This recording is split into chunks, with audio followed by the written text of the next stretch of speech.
Hey, y'all. This is Kara, And this is Ed. and this is your day's dumpster fire.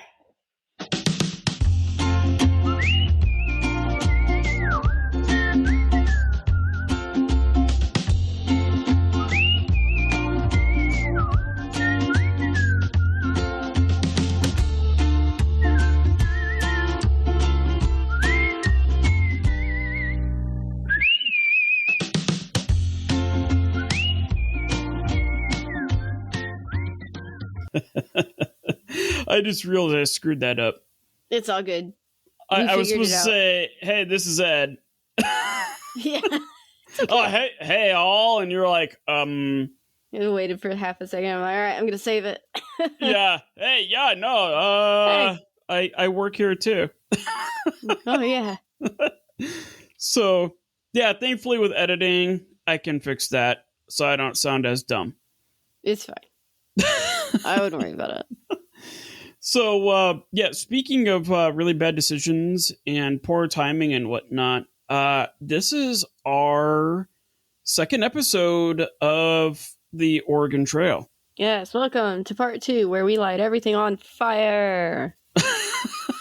Yeah, I know we were talking before we hit the record button that like episode 1 was really focused on the fuel, the bags of trash, everything that you would throw into a dumpster but not yet laid it on fire. And Yeah. I feel like today is the day that we're going to throw that torch. We're going to throw that match into that dumpster and just see how high the flames can go. Yeah, remember when we were talking about the Chicago fire? And I was like, everything's made of wood, even the sidewalks and blah, blah, blah, blah, blah. And then it all goes up in flames. It's the exact same thing. Bingo. Yes. So yeah, no, a lot of people are going to die, but that's common. That's the 1800s. Like I mentioned before in other episodes, everybody that I've known who was alive in the 1800s is dead. Well, when you're traveling 3,000 plus miles in the 1800s in a covered wagon with no health care, Yeah, it's going to go bad. Yeah, no, there's no Obamacare. There's nothing. Yeah, no, you're SOL. Yep. So my challenge to you, my homework for you today or tonight is I need to know what is the difference between dysentery and cholera and blasting diarrhea. They're all the same. Yeah, that's the thing. I feel like they're all kind of connected, but like cholera tends to kill people a lot more. I'm guaranteed there's a difference. We're just not qualified to answer that question correctly. Gotcha. Yeah. So I'm not going to know the difference between dysentery, cholera, and blasting diarrhea. Well, I'm about ready to look it up, but then I'm going to have to type on my keyboard. It's going to make a really loud noise, and it's going to be a problem. So how about we'll make this homework, and if anybody wants to write into us and tell us what that answer is, please do. Otherwise, we'll save it for next episode. And we'll let you know what we find out on WebMD. Apparently, everybody's going to have cancer. Oh, God. Yeah, no, let's not bring in WebMD. Because you could go onto that website with a headache, and I'm a grown man. I think I am. I'm a grown man with a headache, and I could end up with, ovarian cancer. You never know. Well, I mean, I'm pretty sure I don't know abducted by ovaries. aliens, and they switched all that stuff up. You don't know. I would know. I feel like I would know. I would wake up and feel something a little different if certain parts of me were changed out from testicles to ovaries. It's Okay, I'm gonna cut it right there. Let's go to the trash can fire. So yes, I'm really curious because we are kind of doing things in reverse today. Normally, you and I, we flip flop who's hosting what episode or other. By whoever starts off first is hosting it, but then here we're doing a part 2 of a series. So I'm kind of curious to see what is your trash can fire, and just don't recap the last minute and 30 seconds of our conversation. Yeah. So okay. My trash can fire. You ready? Go for it. All right, here we go. So last time we recorded and I was chatting with you guys, I was really sniffly and I was getting sick. Well, the next day I came down with a fever. I died with one of those 48-hour school colds that you get. Oh. Yeah. So the problem was I was recording that night, and then I went to work the next day, and I was like, okay, because I think it was, did we record Thursday or Friday? We recorded Thursday, right? Or Wednesday? Yeah, I think so. Okay, if we recorded Thursday, I went to school that day, I recorded with you, and then I died with a fever, something like that. Okay? Oh. And I had all these plans for the weekend because we had a 3-day weekend. I was like, all right, Saturday, I'm going to go and help my friend with Girl Scouts. So I'm going to be with like 7 little girls plus my best friend doing Girl Scout stuff. It's almost cookie season, so we got to sell cookies. So that was my Saturday plan. And then Sunday, my husband and I were going to have our adulting day where we go grocery shopping, clean the house. I was planning on reorganizing my living room for the new year just to, like, you know, some feng shui, spruce it up a little bit, something different, you know. And then today was going to be my rest day, the third and final day of the 3-day weekend. And all of that went kablooey because I got sick and I had to lay in bed for half of that. I had to do Girl Scouts virtually, which was kind of a pain in the butt. And it was awful. So did you just like straight up catch the flu, or? No, it wasn't the flu. It was like one of those 48-hour colds that you get, you know, when you're at school. But you ran a fever. Yeah. Like, I was at like 102 for a day and a half. And then I broke it, and then I got a 99, and I was like, oh. Holy cow. That's it was so annoying. And then I broke it again. But I haven't gotten a fever since, knock on wood. Oh my gosh. Yeah, so, I mean, did you give yourself the nasal appraisal with the old COVID test to see if you're going to die of Rona, or? Yeah, no, it's negative on all that fun stuff. So. Oh, okay. Just a good old cold. Honestly, I was overdue. I mean, it's January.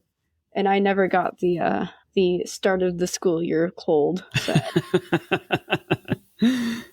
Yeah, no, your first year or two, especially my first year of school teaching, come like November, because like I still had people, I had representatives from the teachers college coming in and observing me and this and that, and I remember my that first year teaching, that Thanksgiving, my wife and I went and saw Cirque du Soleil, before COVID, before it all like blew apart. But I remember just kind of being chilly during the whole thing. And I love Cirque du Soleil. It's one of my favorite things to go to. It's up there with the Waste Management golf tournament. And I remember just shivering through that the entire time. And then when I got home, it all went downhill. I couldn't stop shivering.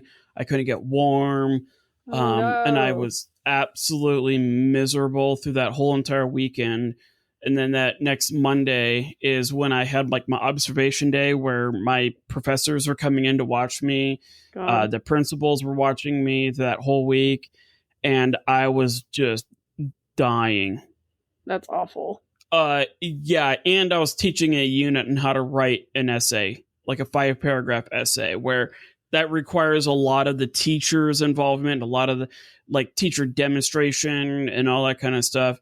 And I was sitting there wearing like a multiple hoodies, and one of the worst weeks of my life. God, that sounds horrible.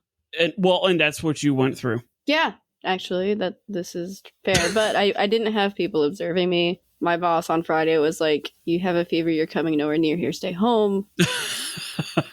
Oh, and because I didn't know I was going to be off on Friday, I had to drive back to the school and pick up the class pet bird because I couldn't leave him there for a long weekend. So I had to sit in the parking lot and like wait for my sister to bring the bird out, and she's terrified of birds. So then she had to go get my brother to do it. And my brother was like, I have an appointment. So it was a whole thing just to get the bird. Wait, is that the little parakeet? Yeah. Wait, well, okay, so did the parakeet have a full thing of food and water? Yeah, he would have been fine, but I felt really bad. And then the students would have been like, you left the bird. And I didn't want to deal with it. So the parakeet would have been perfectly fine for the weekend. I know, he'd have been fine. But I would have felt bad. Instead, he's over here chirping happily in the kitchen. Yeah. And then just getting at everything. And meanwhile, your dogs are watching it like, oh, that's a chew toy right there. Yeah, I mean the little one mostly, but he's in the bedroom with my husband napping, so it's okay. Oh, that's good. Not eating your wallet. No, that's the other big one. I don't see him, so I'm a little bit scared right now. He's currently eating your wallet. He's like eating something, chewing up the couch. I don't know, but I'm scared now. Thank you. Yeah, that's what I came home to from our little trip in St. George. We came home and there was a chewed up chair. Yeah, you know our chair, our brown chair next to our brown couch. Yeah, you told me. Yeah. Yeah. No, that was in shreds. It's now sitting outside our front yard for bulk trash pickup, where it will have a ceremonious death because it's in shreds. God, I think we should begin. Yeah. So speaking of ceremonious death, let's get into this dumpster fire. Let's get into it. So before I go into all the death and destruction and disease, I did promise all of you that I would try and find a route that you could drive. And apparently, if you go from the west to the east, you could take the 20, the US 20. Or if you're going the other way, you could take the 26 going to the 20. Or you could take Route 66. And if you really want to look it up yourselves and actually plan the darn thing, go to roadtripusa.com and they have the whole thing plus stops. Anyway, so yes, doable. Now we know. The more you know. Wait, so the 20 and the 26, isn't that south of the 40? I don't know. I'm just reading off of this website. Really? That's what it says. I had no idea. I thought the 20 and the 26 were in between the I-10 and the I-40. So like the I-40 goes to like Albuquerque, which would actually make sense. But then if you're going from Independence to Oregon, you're actually trying to go further north than that.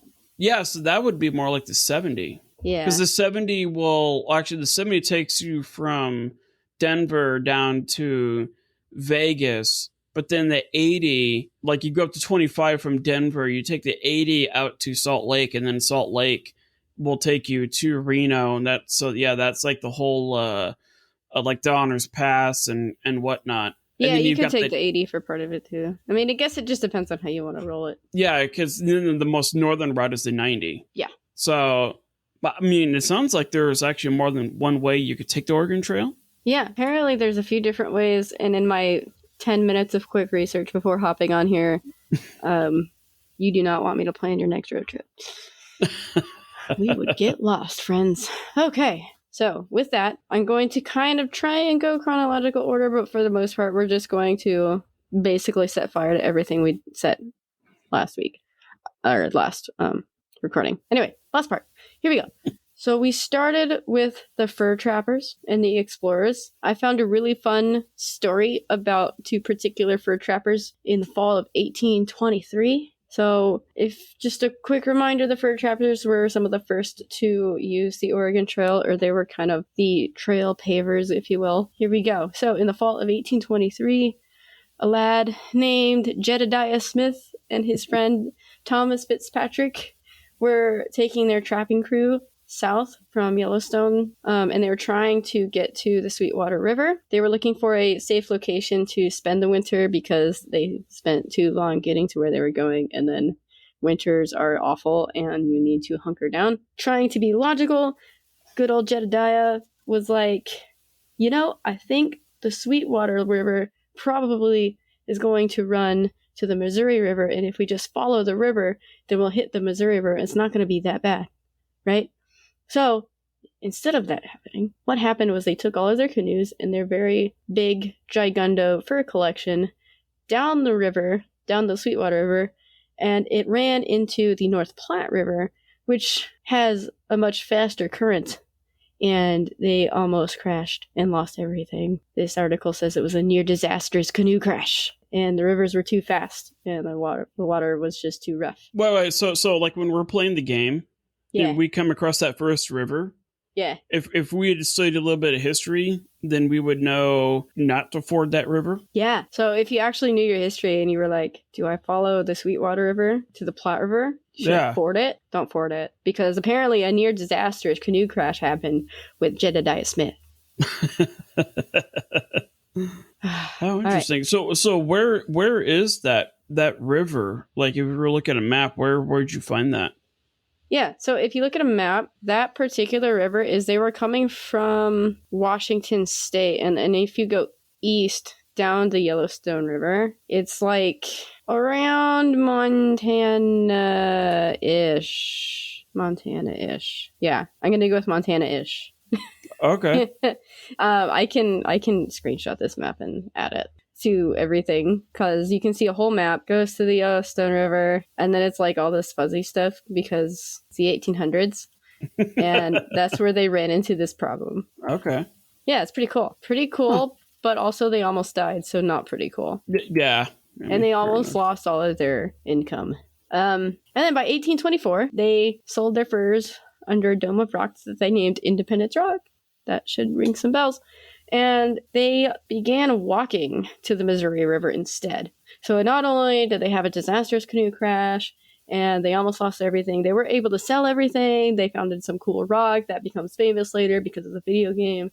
They then had to walk to the Missouri River instead of... So they saw Independence Rock and they're like, this will be a great sounding board for the video game. Yeah, that was their immediate thought when they founded the rock. They're like, oh, this is a cool rock.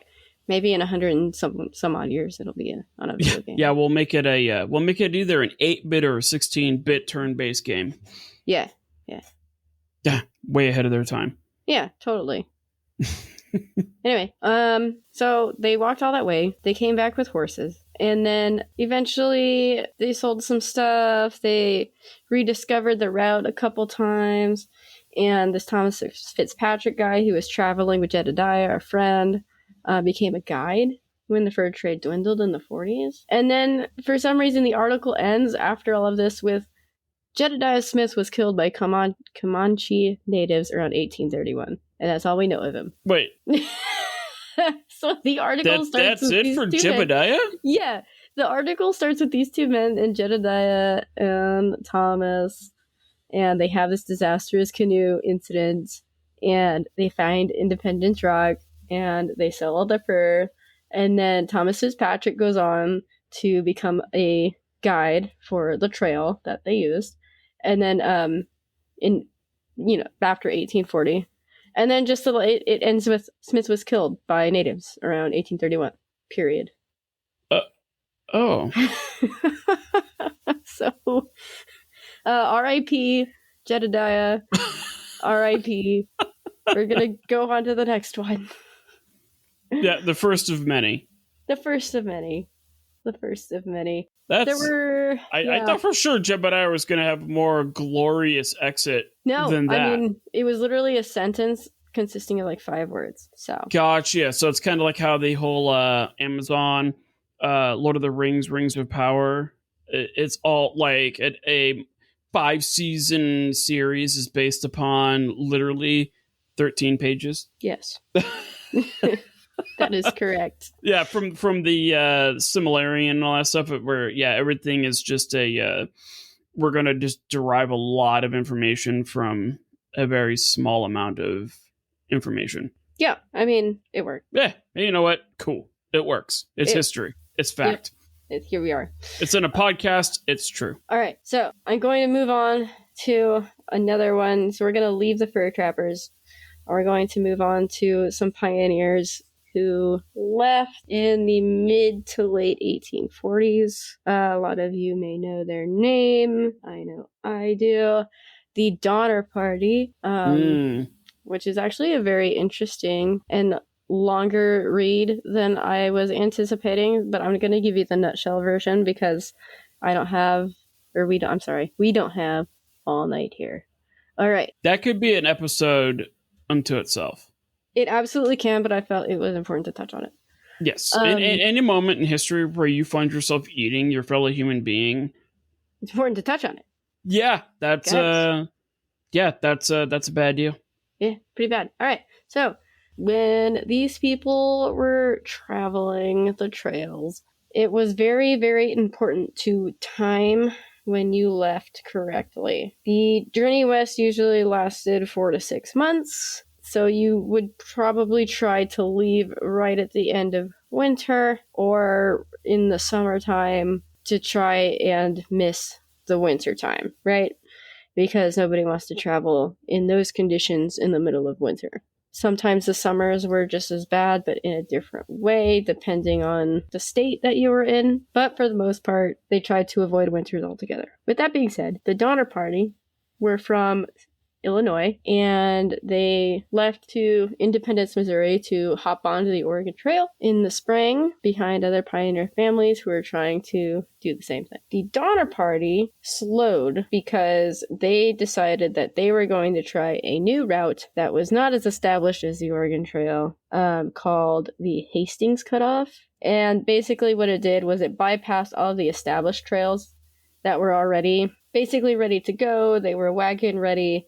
People already made enough dumpster fires to make it wagon ready. And they decided, you know what? That's a bad idea. Why look at this glamorous, beautiful trail when we could take that crappy one over there?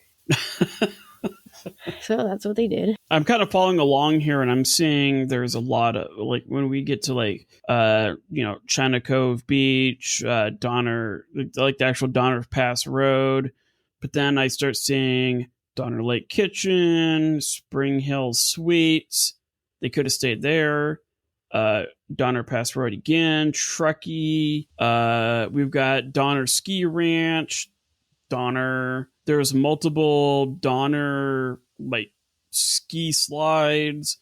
Really? I mean, these guys could have just picked anything. Like, yeah. I feel like they could have figured this out. Like, Donner Pass rest area westbound, Donner Pass eastbound rest area. I don't have an answer. But what they did was they crossed the Rocky Mountains, Wasatch Range, and the Great Salt Lake Desert in Utah.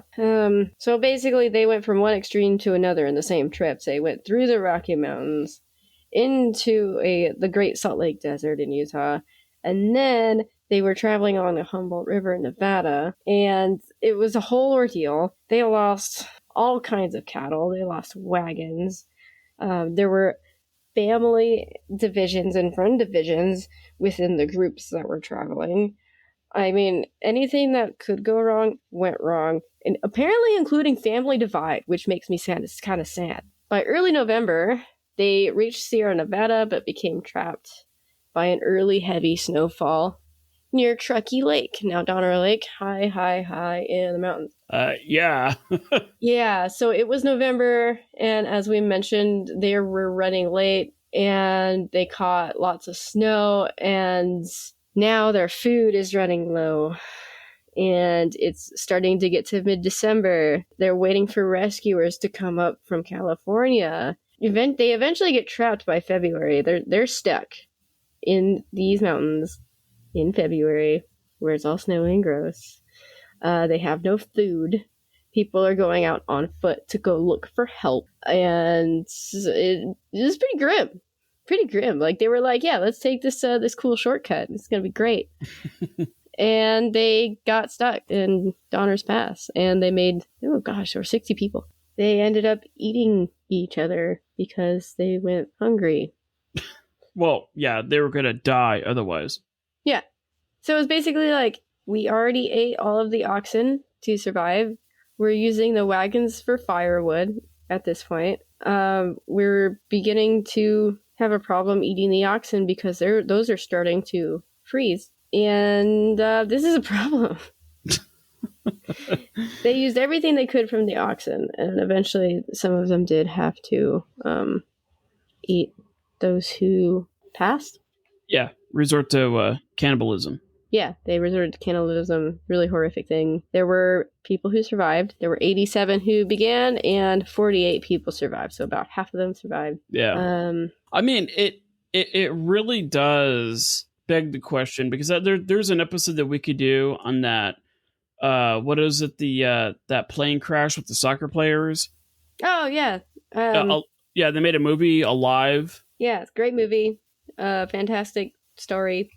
Really sad. Where they started off with like 90 people in the plane and only 14 or, something crazy made it out. Yeah, something like that. Yeah, and it really begs the question is there anything morally wrong with doing what you got to do to survive, as long as you're not knowingly and willingly taking somebody else's life? If it's already gone, Well, who's to say? Like, you got to live as long as you don't eat too much of it. Pretty much. I don't know. I hope to goodness that I never find myself in that position, and I can be ignorant enough to say I don't know what I would do. But also, fun fact, no adults over the age of 49 survived.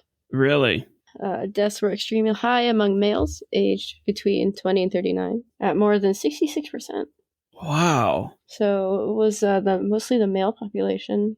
I have a real life example of Donner's Pass today, and I think we should hold that.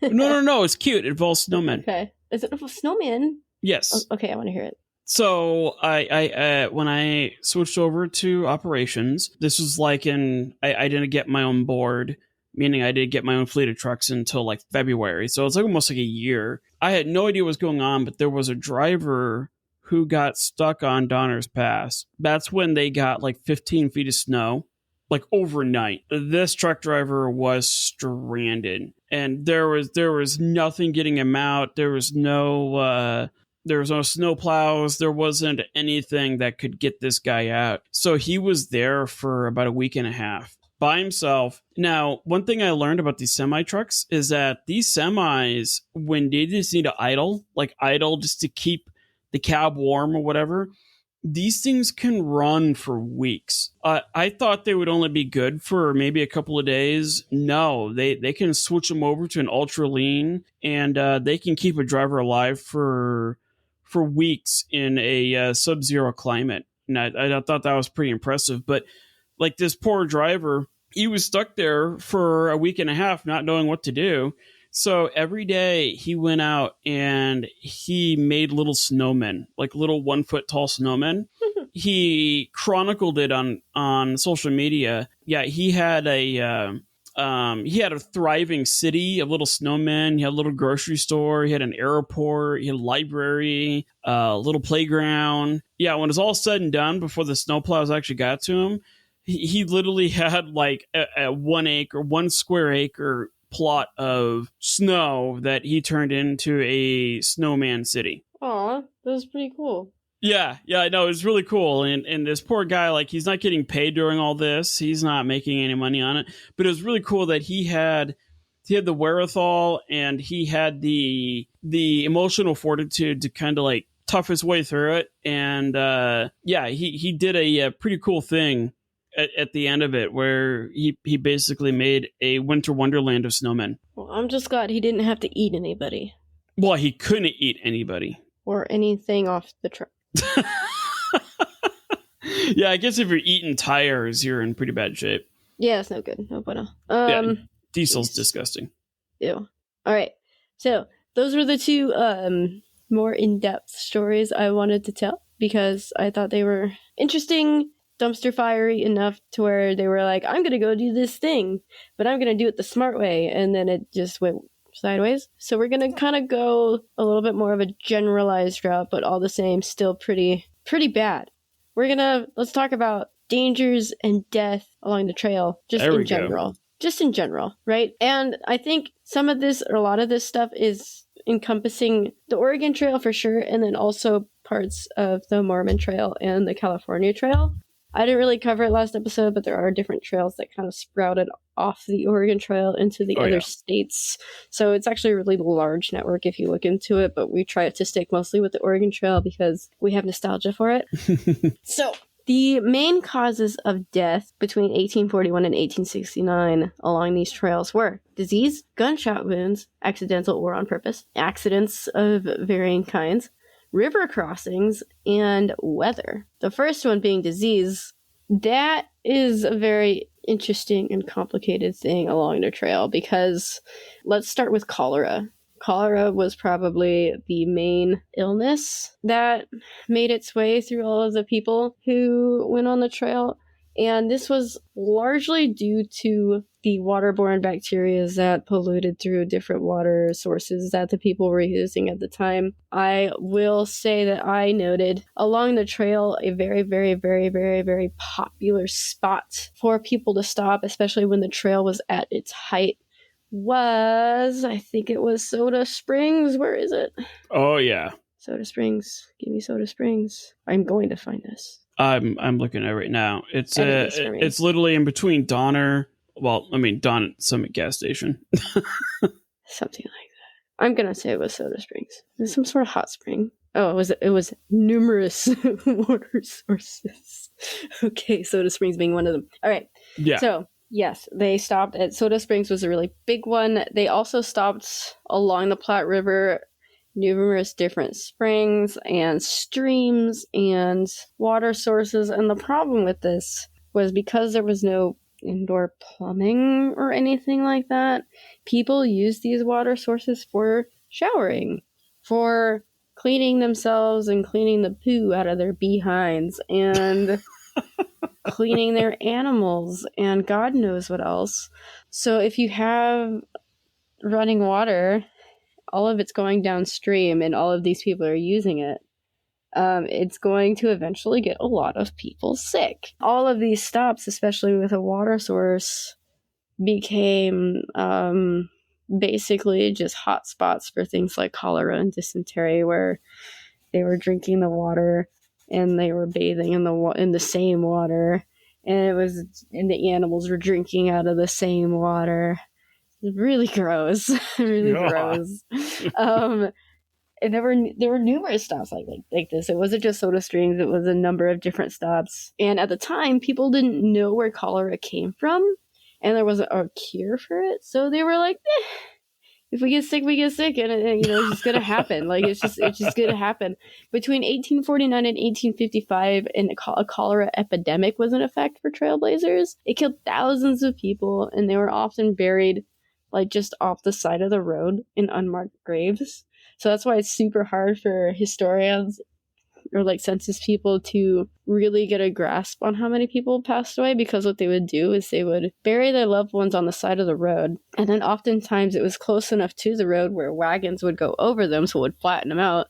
So nobody would ever know how many people had actually died there. Well, if I remember correctly, I remember doing a little studying on cholera. This was a disease, a bacterial infection, that a person could wake up in the morning and be fine, and then it would hit so fast and so hard that you would be dead by the evening. Yes. And a lot of people would get this disease, say like, hey, you have dinner, you have a little bout of food poisoning or whatever. That was kind of a red flag, because if that was cholera, you stood a very, very high chance of not making it through the night. And like literally what your body does is it causes diarrhea that is so bad that it drains all the fluid and all the salts and all the electrolytes out of your body in the course of hours.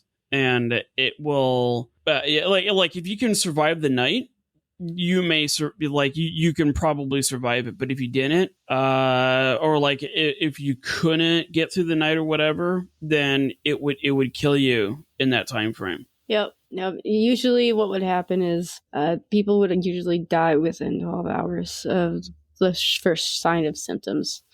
There wasn't a cure for it, and they tried to do what they could. A lot of them took laudanum. So a lot of those wagons did have things like camphor and laudanum and painkillers and things like that.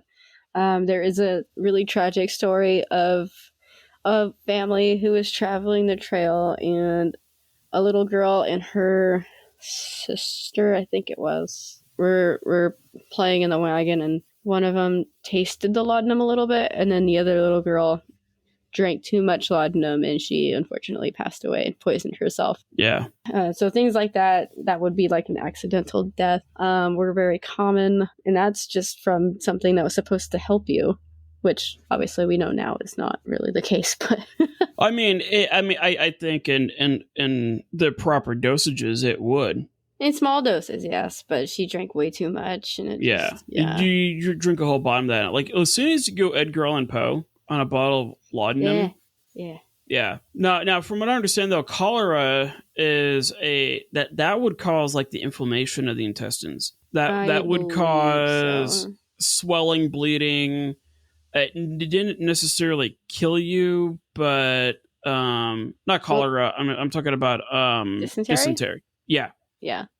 So dysentery, you stood a better chance, but it would make you miserable for days, if not weeks on end. Yep. Hence the laudanum and the good drugs. Yeah, the heavy stuff. So cholera and dysentery were the two most common, I'd say, illnesses that were Which is the reason why if you play Oregon Trail, you're going to have somebody die from dysentery.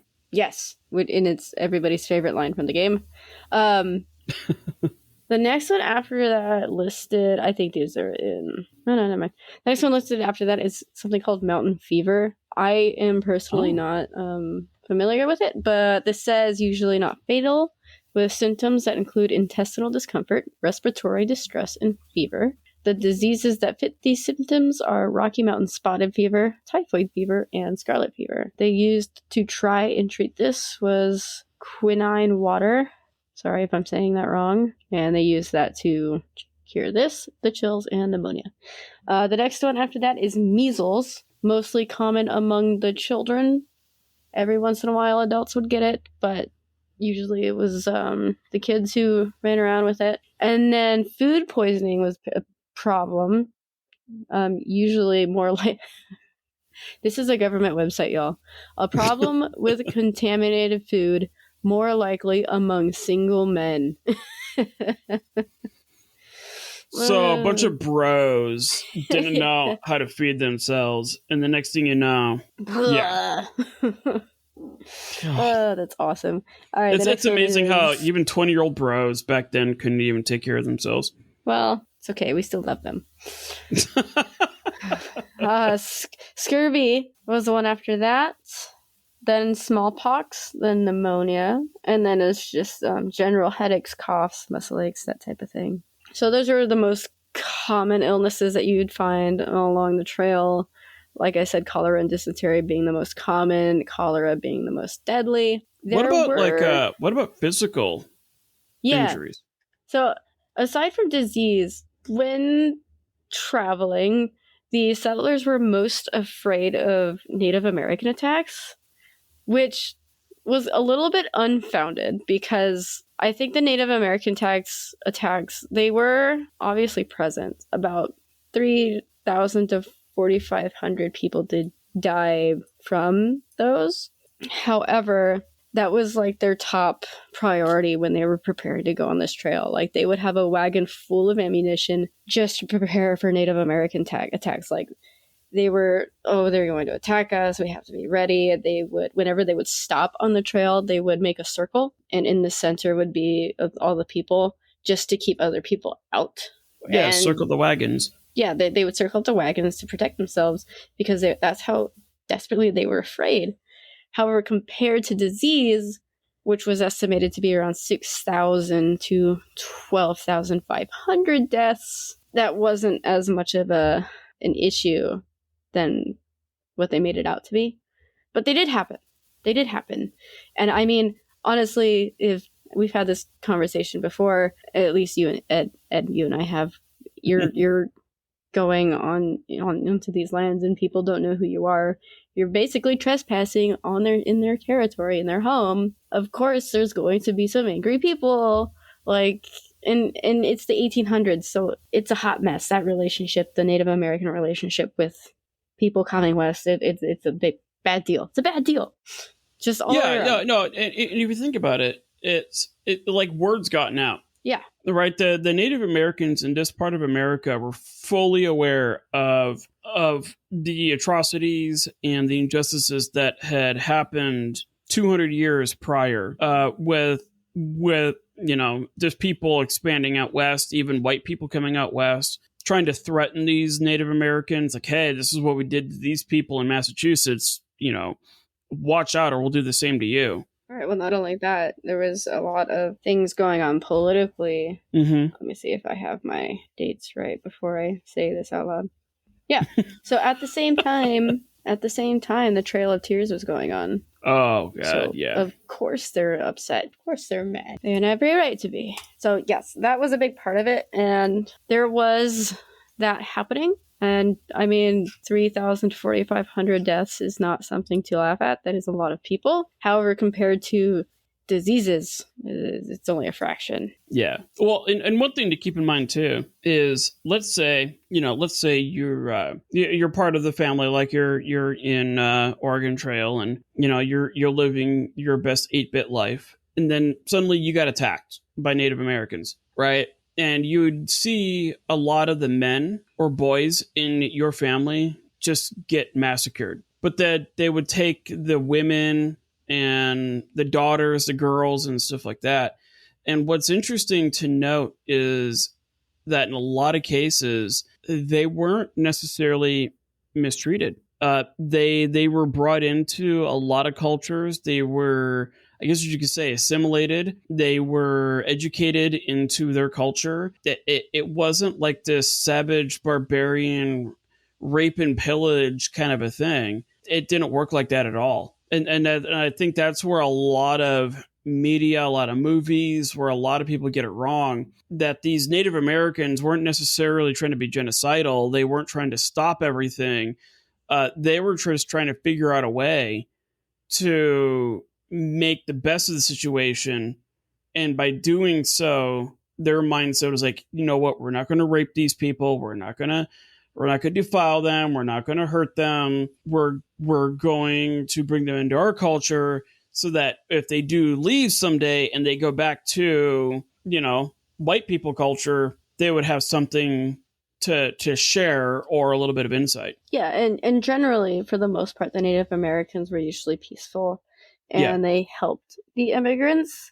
They would often trade with them. They would guide them through certain parts of the trail. They would help people here and there. They would help ferry people. So there were attacks and there were things like that happening, but at the same time, there were a lot of peaceful Native peoples who were just trying to help. So just wanted to cover that little part because it is a big part of the story and it is a little bit sensitive, but for the most part, just remember that whenever you hear somebody talking about Native American attacks on the Oregon Trail, it was a very small percentage of the Native Americans actually attacking, and most of them were actually helping. Yeah, and you also got to look at too, like how much of that was actually provoked, right? Considering what was going on at the same time. Yeah, like how many times were these Native Americans presented themselves in a peaceful way, but then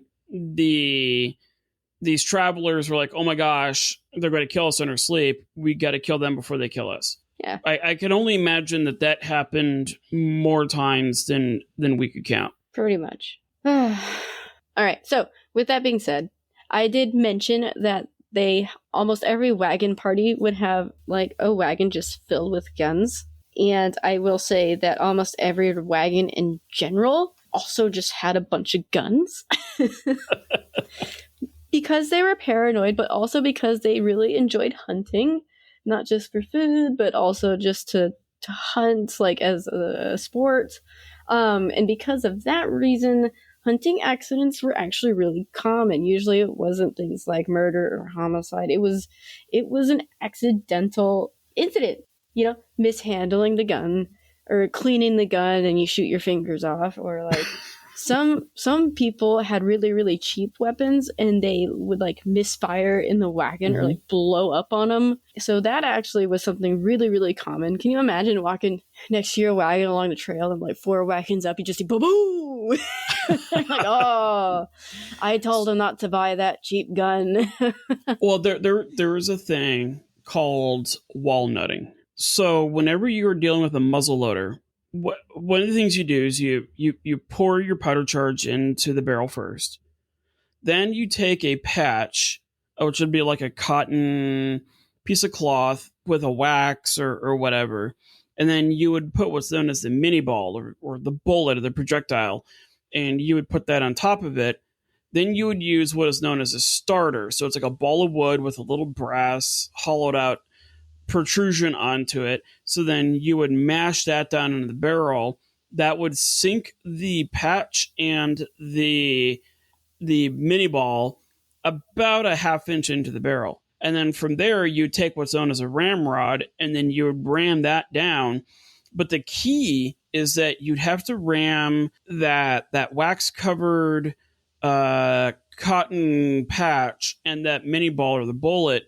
You have to pack that all the way down to seat it tightly as possible against a powder charge. So you're thinking, well, that's not a big deal, but when you're trying to do this with like a smooth bore rifle where there is pitting and where it's not necessarily perfectly round, where you think you have seated everything down very, very tightly, because the more tighter, the more compact it is, the more accurate and more reliant when you fire that gun, the more accurate it's going to be. But let's say you didn't get all the way down there. Let's say there's some crud in the way and you got it down there and you left about a 1-inch space between the powder charge and the cotton wax coated patch and the mini ball. So when you pull that trigger and you ignite that powder is going to expand at something ridiculous. I think it's like 20, 30,000 PSI. Well, it needs to take the path of least resistance. So all those gases should hit the back of that bullet and shoot it out. And, next thing you know, you're playing Oregon Trail, the video game, and you've got 15 dead buffalo and pixelated gore lying all over the place. But if you don't seat that bullet all the way, what happens is that gas will widen at a microscopic level. It will widen the barrel in that one area before it projects out that bullet, and that's called walnutting. And over the course of time, that walnutting, because it actually causes a bulge in the barrel. Over time, what will happen is you may get a dozen or 2 dozen shots out of it, but then suddenly that barrel is now so weak from all that expanding gases from the original misfire like that, then it will basically turn the whole barrel of the gun into a pipe bomb. And when that thing goes, it's taking the side of your face with it. Jeez. Yeah, this was a big problem during the American Revolutionary War. Big problem during this time. Even the Spanish, not Spanish America, the War of 1812, the Civil War, until barrels got rifled, or they put specific channels in there so that the gases and the projectile could take a more direct and more controlled path out. Walnutting was a huge problem. I built a muzzleloader like 10, 15 years ago, and I had a relative, he didn't pack that down there all the way, and he fired it, and the bullet only made it halfway out the barrel. And that gun is now trashed. Because if I were to pull that bullet out and I were to reload it and fire it, it would explode, or more than likely explode in my face. Yikes. So yeah, there was a lot of that stuff. I can imagine a lot of that stuff going on. And then of course you've got Jebediah, right? Yeah, Going down the wrong river. And you get Jebediah, like he's skirting around this grassy field. You see this buffalo in the middle. He sees this buffalo in the middle. You both take shots. You miss the buffalo, and you end up shooting each other. Oh yeah, well that's considered a hunting accident. Yeah, Dick Cheney. God. So yeah, there was a lot of that stuff that probably went down too. That was mostly with what we would call shotguns, where there was a large spray of projectiles that would come out. They did that with a lot of birds and whatnot. Not so much with rifles, but yeah, you could accidentally shoot your friend in the chest with a shotgun if you weren't careful. So speaking of buffalo, another interesting thing that would happen to these people is some sort of accident that regards a wild animal. Most of these people were afraid of rattlesnakes or getting bitten by some sort of spider or something like that. And it did occur, but not always. Like, probably not as much as they feared, which is, I would say that's pretty normal, right? Like, you're hiking in the desert and you're always paranoid you're going to get attacked by a snake, and it never happens. I get paranoid when my foot hangs over the edge of my bed and the creature that lives underneath my bed is going to rip my leg off. Yeah, see, it happens to everybody. Now, the interesting thing that I thought, all of these buffalo and bison that we're talking about stampeding across the plains and we all want to shoot them, I actually every once in a while, those buffalo would stampede right through the wagon line, and it would just cause absolute mayhem and chaos. And Really? they would hit the wagons, they'd topple over, they'd crush people, they'd crush animals. It was terrible. And I didn't know that happened until like literally 2 hours ago. Wait, so they looked at what the emus would do, like 60, 70 years later, but they looked at what they were going to do to the Australians, and they took it one step further. It was more like the emus saw what the bison did, and they were like, we should try that. So they tried it. And it worked against machine gun fire.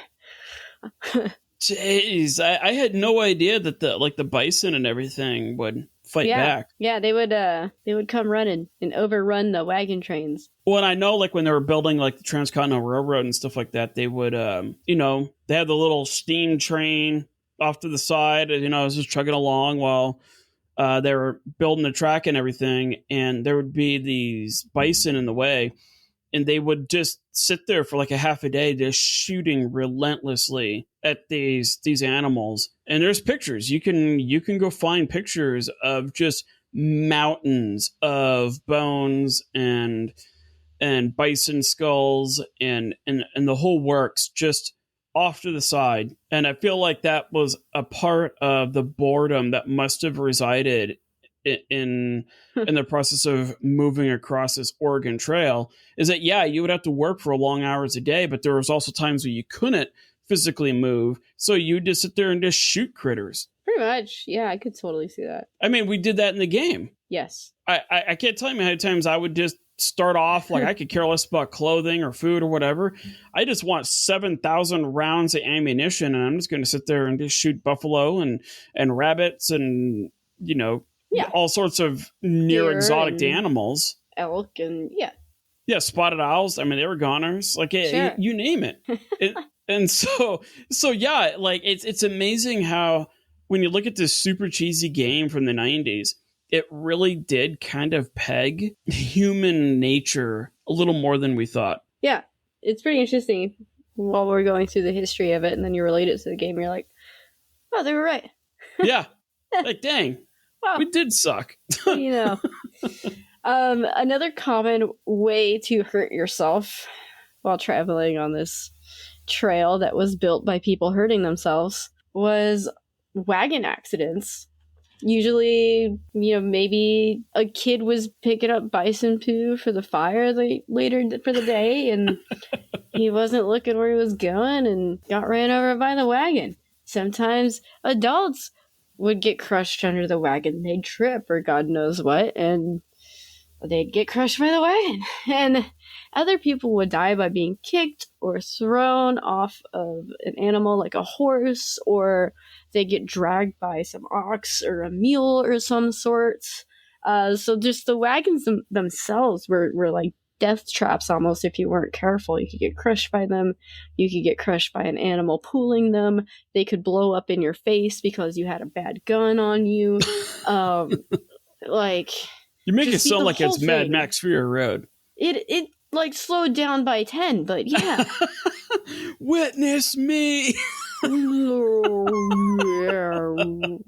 Yeah. Well, I think a lot of it too, a lot of these injuries, if you think about it, imagine driving to work, but when you drive to work, you're only moving at 5 miles an hour, and you're walking outside next to your car. Yeah, and your car is being controlled by animals. It's not machinery. It's a living thing. So could you only imagine what the morning traffic reports would look like where, people are walking alongside their wagon or their car, and they stumble over a rock, they hit the ground, and suddenly they're now cut in half, or they're crushed, or they're stepped on, and I have to imagine too, like when we look at these animal related injuries, right? They had oxen, they had horses. I'm sorry, if you get your foot stepped on by a 2,000-pound animal, that thing is going to get infected. In these times, absolutely. Yeah, and that thing is going to get infected, and the only thing they could do is literally take a saw to your leg and hope for the best. And I'm assuming a lot of these saws were not like what you get from Home Depot or whatever. These things are probably really, really dull, And by the time they even got to the bone, you would have bled out. Yeah. Because, 1800s. Because 1800s. There's a very specific reason why, Kara, that the malt bees in Illinois saw these hand carts go by, saw these oxen pulled wagons, and the malt bees were like, you know what? We're going to hang out for 100 more years here, and then we're just going to drive to the West Coast. We'll wait. It's okay. We're not going to get involved with that. We're just going to hang out here in Illinois for a little while. We'll make fools of ourselves here, but yeah, we're not going to get run over by a cart. Yeah. I mean, that's fair. Logical decision. Oh, man. So the last thing I'm going to talk about, the last thing that would cause any kind of dumpster fire. And like I said, this isn't like one big dumpster fire like we usually do. There's a bunch of little dumpster fires that happen to individual people that creates a giant dumpster fire, right? But this one, I think, affected everybody in different ways. This one man named T.M. Barber recorded a death in Nebraska in 1851. He says, last night, Mr. John M. Hurd was struck by lightning while crossing the Elkhorn River about 8 o'clock. He was struck on the right arm. It entered his body on the right breast and passed entirely through his ankles, where it passed from him through his boots, leaving a hole in each boot the size of a, pardon me, I can't read this word, picayune? Of course, death was instant. Weather. Weather. When you are traveling outside in a wagon, you're traveling through not just the Rocky Mountains and the snow-covered hills and rough terrain there, but you're also traveling through the Great Plains, which sounds easy, right? The Great Plains, that sounds like an easy thing. But you're the tallest thing out there. Exactly. But once the rain starts to fall and the lightning starts to strike, you're the tallest thing out in the plains, and you're a target. You're a walking target. A covered wagon is a rolling target. Full of gunpowder.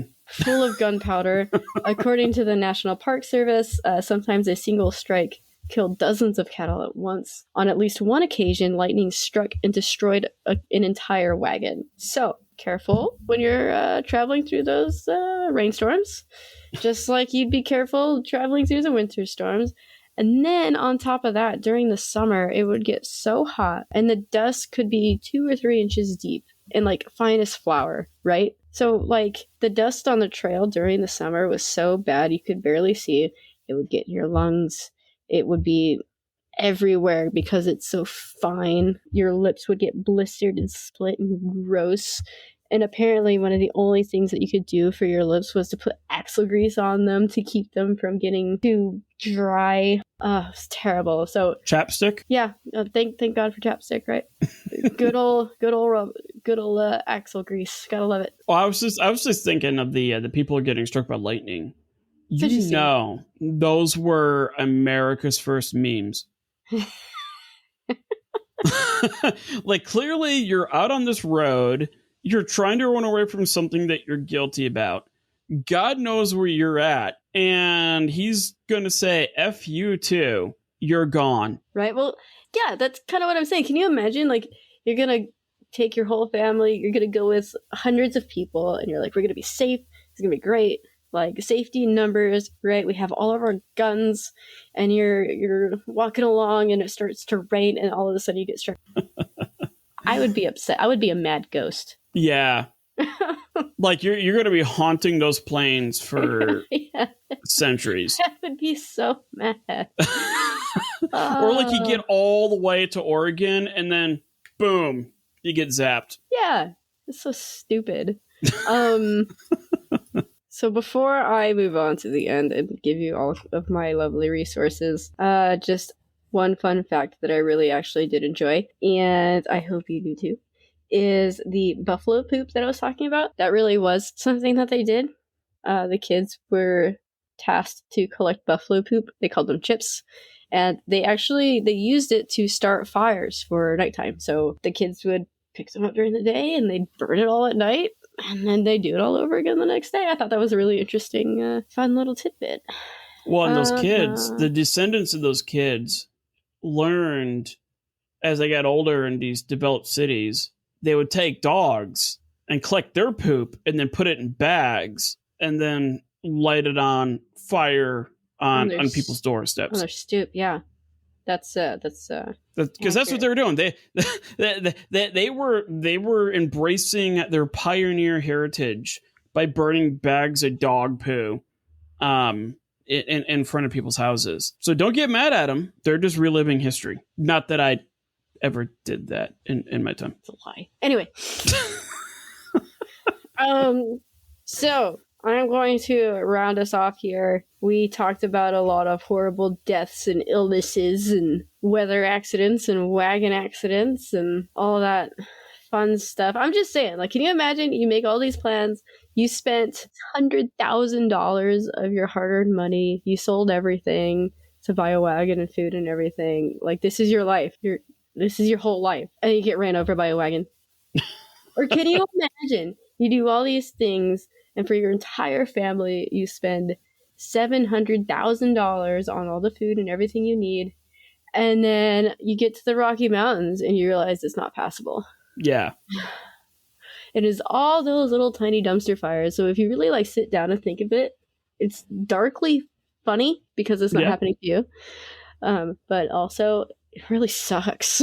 So yeah, no, like you go through Bryce Canyon, you go through Kolob Canyon, you go through a lot of these canyons in, say, like Utah, go through the Grand Tetons in Wyoming. To you and I, these are absolutely stunningly beautiful pieces of landscape in American history. But if you're pulling a wagon, or you're trying to get an ox to pull a wagon, and you come across these mountains that are like a mile high, what do you do? How do you even begin to work out how to get through that? Well, I'm going to Denver.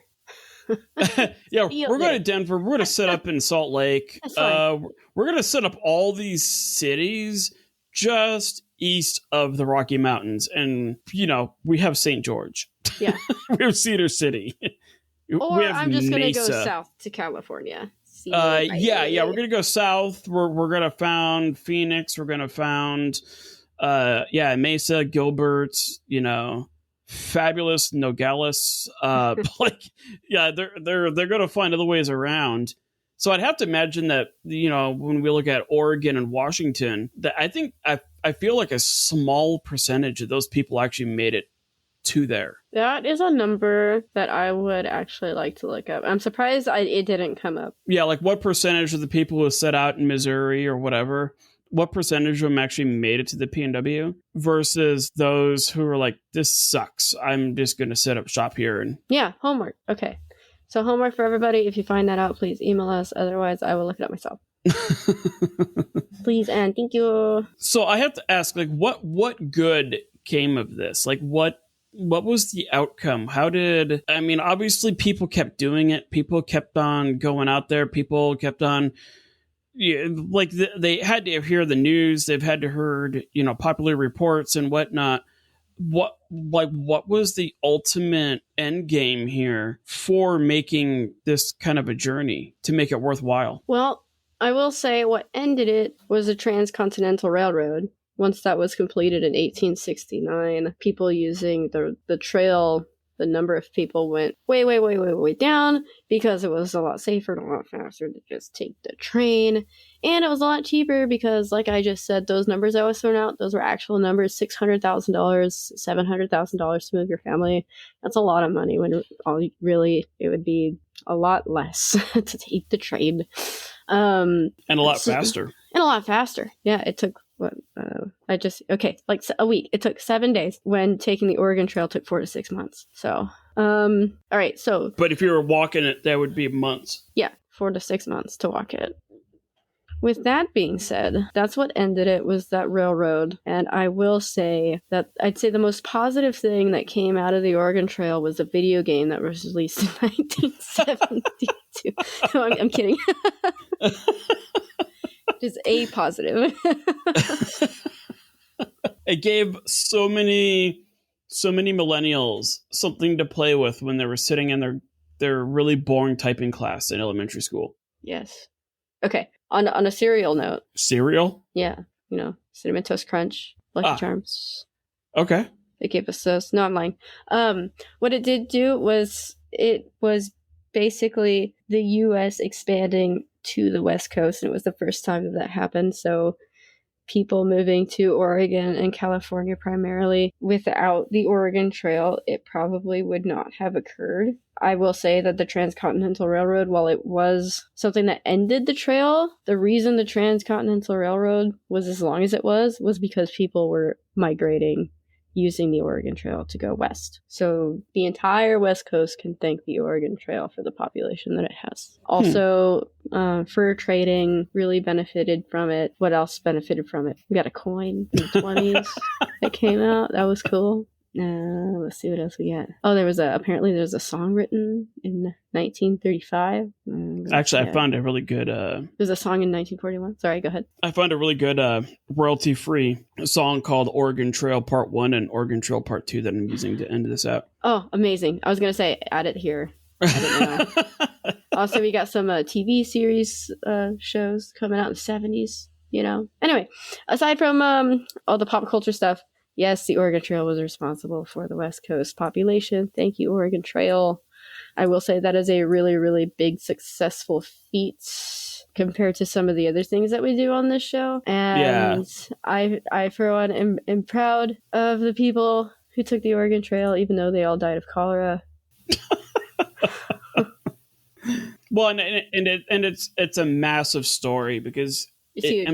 I glazed over so much, and I wish I could have done more research for you guys, but it is so much information. It's like... Yeah, it's a PhD thesis. Yeah, it's like putting a hose to your face. You're like, I'm going to do this thing, and then turning it on. Yeah. That's what it felt like. Yeah, because, you look at... we're excluding what Mexico was doing. We're excluding a lot. We're excluding what Mexico was doing. We're excluding what Great Britain was doing. We're excluding completely, which I should not have excluded, the Hudson Bay Company. Oh, yeah. That happened in the beginning. We're excluding the missionaries and the Mormons. We're excluding California and the California Gold Rush, which is a whole thing on its own. Especially me being from Arizona, and my husband is from California, so really maybe I should do that. And we are excluding so much information, and we're just trying to squeeze it into 2 episodes when really it could be 10. So, well, and ultimately, I think what it boils down to is we are looking at yet another classic example of human perseverance. How many? And when you look at England or even the Vikings before then, how many hundreds, if not thousands of people they threw at the Atlantic coastline, where 95 to 99% of them died in that first year. But in return, it created a whole nother continent. You look at human progression throughout, all of history. You can't just take a couple of humans, throw them out in the middle of nowhere and expect them to do okay. You have to take thousands of humans and throw them out there, and then the best will survive. And so that's the thing. Like, we could criticize subsequent generations for whatever, but if you honestly and truly look at it, you, me, generations after me, generations before us, whatever, we are the pinnacle. We are the ones that are the descendants of survivors, whether it was, say, 1800s or even the expansion of Rome into England thousands of years ago. And so I think that's the one, for me, that's the one takeaway with the Oregon Trail is that level of understanding. Hey, you know what?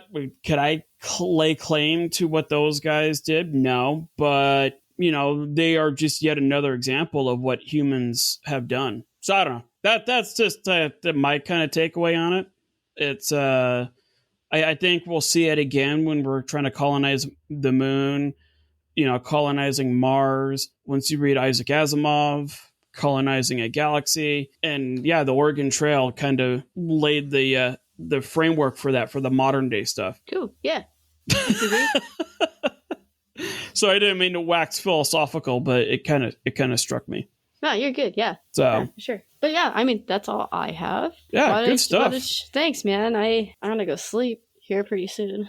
Yeah, what do you have in the works though? Yeah, no, I need to one, I got to edit this podcast because I want to get it out as fast as possible, and then two, I feel like I'm going to be known as a radiation man on this podcast, but I want to look at a piece of technology that was developed in the 1980s that was based off of obviously an older piece of technology, a radiation treatment. This thing was the radiation treatment for cancer, radiation therapy was such a huge shift in how we treated cancer in the late 70s and the early 80s. It came to reason then that, well, okay, why use all mechanical means? Let's start using some software. Let's start using computer technology, and let's really try to pinpoint the accuracy of these devices that are, blasting out toxic levels of cadmium, but they're targeting it in a way that can kill cancer. So yeah, I want to look at Ferric 25, where this was it was a piece of technology that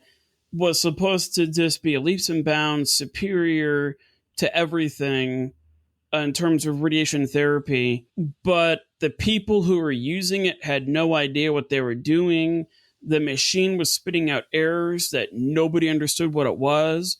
The software that ran the dosage, like the actual intensity of the radiation coming out of this thing for the treatment, was written by a hobbyist that nobody knows who that was. And it really escalated into people getting parts of their body radiated to the point, like we're talking far exceeding what people experienced at Chernobyl. We're talking thousands of times more radiation in a few seconds than what people experience days, if not weeks, at Chernobyl. I'm over here looking at people getting ran over by wagons, and you're like, worse than Chernobyl. Gosh. All right. Yeah, no, and the reason why I would say this is a dumpster fire, because this company, they said it wasn't a big deal because they honestly believed, and they had no idea the extent that this machine was harming and killing people, and they had no idea exactly what was going on. And so once they did discover it, then yeah, you got yourself a dumpster fire in the making right there. Fair. So yeah, that's what I'm going to go into.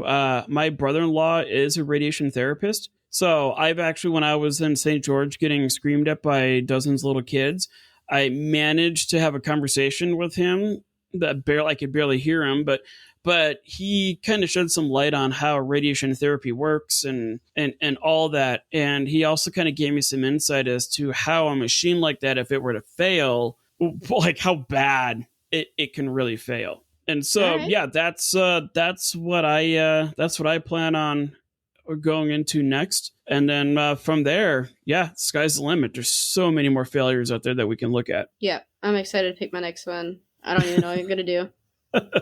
I feel lost without the Oregon Trail now. Yeah, I know. You've only dedicated like the past month of your life to it. Yeah. I've been living it. Breathing it, smelling it. Yeah, I know. For somebody who has survived dysentery and cholera, you're doing pretty good. I'm doing all right. Yeah, just got a cold, but... Yeah, a little cold. Alive. Lost like 30 pounds, and now you weigh like 20 pounds. Yeah. So... maybe I could stick with the cholera thing and do the epidemic of New York. I don't know. We'll find out. Or of England, or so many cholera incidents. Yeah. Or maybe I'll just stay away from poop for a little bit. Anyway, we will catch you guys on the flip side. Yeah. Y'all take it easy. Keep it a hot mess, and we'll see you next time. Bye. Bye.